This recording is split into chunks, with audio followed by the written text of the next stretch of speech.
ang kaning Binaga Festival nagsugod ni from the root word baga, di ba?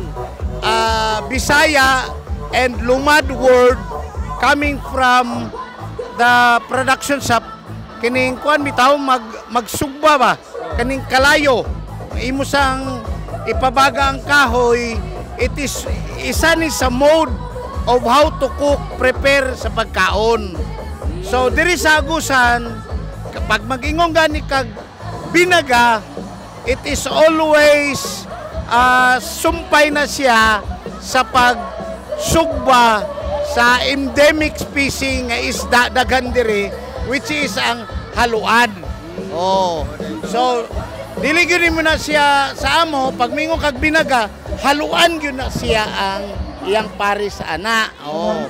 So traditional na siya nga festivity diri sa amo gi-institutionalize during sa governor pa si Congressman Eddie Bong Plaza to foster sa maayo nga relasyon sa lumad o non-lumad, di ba? Kay kita manggod moabot gani kasi sa kalugar, what brings you together is most especially food. Oh.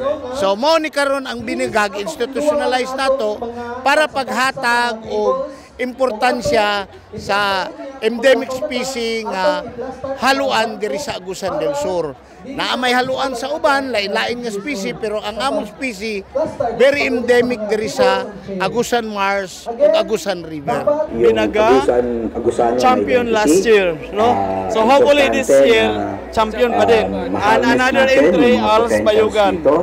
Hopefully mag-champion din. One of the endemic fish species that is within the province of Agusan del Sur, particularly Agusan Marsh, is the haluan. We call that in the sa Agusanon haluan. So it is a traditional way of cooking haluan through grilling, pero na technique ana nga magpabili ng iyang original taste, ang iyang freshness. It is one of our advocacy na atong pangalagaan ang atong environment, because one of the gauge na maayo ang atong environment kung dunay freshness sa isda. Oh, labi na sa atong Agusan Marsh. And that is an endemic to us here in Agusan. This is also one way nga kani nagsugod ni sa kaning gobernador pa ang atong pinalangga nga Congressman Eddie Bong Plaza nga hatagan og pagtuon, hatagan og hatag og festival, Binaga Festival, isip usab pag hatag og recognize kay kani staple food man ni sa IP nga pinaagi aning mga non-lumads and IP. We both matod pa na katungod kabahin sa atong accessibility to our resources.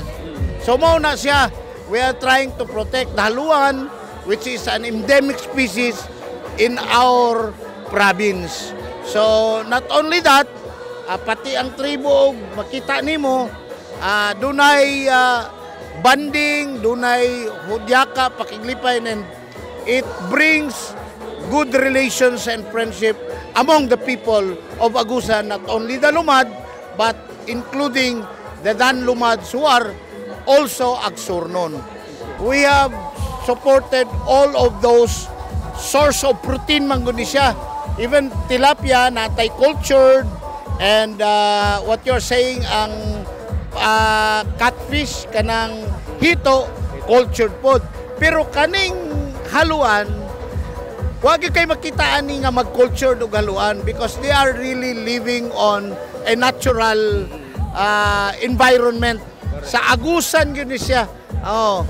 So basically kaning ato mutubo na siya diha ra gyud siya sa Agusan in his natural, and maybe in the future including the BIFAR na ay i-push siguro tanaw nato nga tanaw ko kung pwede ba di siya ma-culture, but only in Agusan this kind of fish is very abundant. and very fresh. It meant na ang atong mga kasubang, kaya abi nimo one of the gauge nimo sa environment, kung kanang mga endemic species, mga wala gani na, buot pasabot, it's an indicator nga dili maayo ang environment. So, we can say that Agusan del Sur with a vast tract of forest, unya ang ato, unlike to other provinces nga medyo polluted na ang Agusan del Sur, because of collaboration with the IP community who are living in Agusan Mars, nga mapanatili nato nga well-balanced ang atong ecology o ang atong environment. Ang market nato from Bunawan, Talakugon, or any part of Kuan, dagan, this is one of the source of protein sa atong mga katawhan. Sulit kayo siya kay mo ni ang atong kinaon sa Agusan del Sur, binaga, o ginindot kay paminawon nga nahimo siyang kreatibukan nga pagsaulog sa binaga, unsa kalami ang binaga, o kani dapat magpadayon pa sa atong Agusan del Sur. Mo na ang timbre ni sa Agusan del Sur, mo na pinakalami nga isda ni sa Agusan del Sur, og mo na siya bisita mo sa tuig, bawi mo sa tuig, lami kay binaga. Ninot kayo siya kay kinatibukan nga festival diri sa Agusan, og laglag mo din, laglag.